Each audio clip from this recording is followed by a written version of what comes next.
Mais vous avez eu une certaine, comment je dirais, bonne relation au début, on va parler bon voisinage avec Vincent, parce que vous vivez en bas, pas en haut, chez les Pellegranges, non.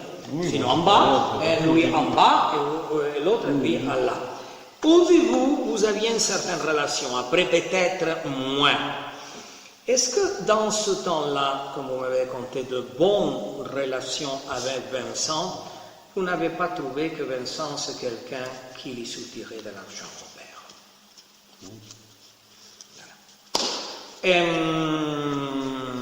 C'est quelqu'un que, dans un moment donné, je ne comprends pas ce monde-là parce que ce n'est pas le mien, de manque de drogue ne serait pas capable de raconter n'importe quoi, d'où passer avec le père, pour manque de drogue. Moi, je pense que oui, parce que ça faisait même pas un jour que j'étais arrivé. C'est quand je l'ai connu la première fois, je ne l'ai jamais vu.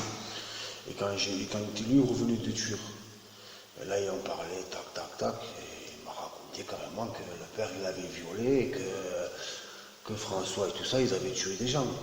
Alors, si ça parle à quelqu'un de mauvais, François. pas François, Keneb, écoutez-moi, parce que vous êtes croyant, et je le demande lui, comme homme de loi, n'est pas un avocat, mais comme homme de loi. Ça ne reste que dans mon cœur de prêtre, et lui, c'est-à-dire, ne sortira jamais d'ici. Non, non. Vous comprenez? Ça, je l'ai dit. Parce que c'est grave, ça. Je C'est très grave. lui ai dit au père. Sont très graves. Et le père, c'est pour ça qu'à la base, il l'a fait partir ici, il en a parlé.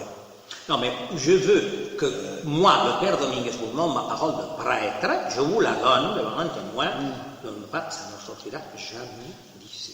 Il s'agit des mœurs d'un prêtre, et c'est le père Mercier, ça reste entre vous, moi et lui. Et lui, comme juriste, ne le sortira jamais de là, n'est-ce pas, maître Gallet? C'est grave, parce que lui, ça allait l'écouter, qu'on le mette à la porte au moment même. Mais que presque ils avaient tué le frère. Alors, je ne sais pas comment il s'appelle. Oui, le frère Daniel. Il était mort, t'entends ça, moi ça m'a fait froid au dos, j'ai la vérité. Je me suis dit, c'est vrai, alors du coup, je savais pas. Il y a eu ainsi quelqu'un qui a été comme moi tatoué, ça je le sais. Mais à part ça, nous venons à Critelli. Critelli, il y a une personne qui vient d'arriver, un compagnon, mais qui vient d'arriver, ils ne sont pas amis de Perpignan, qui vient d'arriver, je t'ai violé par le père, etc. Comme ça, de clair. Alors, est-ce que cela est une personne que la moindre chose de manque de drogue ne va pas dire, monsieur le juge, maître Gallet, etc., moi je t'ai violé par le père?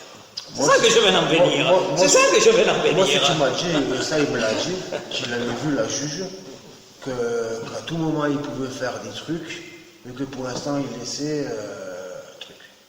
À tout moment, je peux faire des trucs. C'est-à-dire, à tout moment, je peux foncer le père. Ce que j'ai compris, dans d'autres paroles, dans le passé ou quoi, il a vu une juge, il a parlé à une femme, elle a pris des notes, ou soit ils l'ont convoqué, ça il me l'a dit.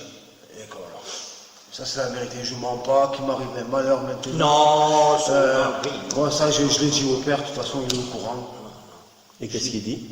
Le père, quand il a su ça, il a s'énervé quand même. Il ne faut pas bien parler de ça, le père, parce que le père, comme c'est, Oui. il a peur d'être en prison tout de suite. On n'aime pas en parler. Il lui a dit. Mais parce qu'il sait que c'est vrai, en Il a dit, c'est ça la vérité. Il sait que la prison, c'est la prison, hein, on ne sort pas facilement. Et voilà.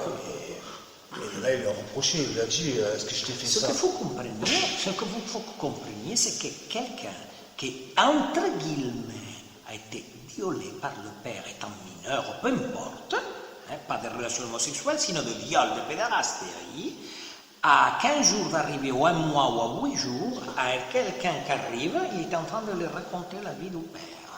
Donc dites-moi, s'il faut parler de justice, ne va pas raconter tous les chiffons sales du père. C'est déjà fait.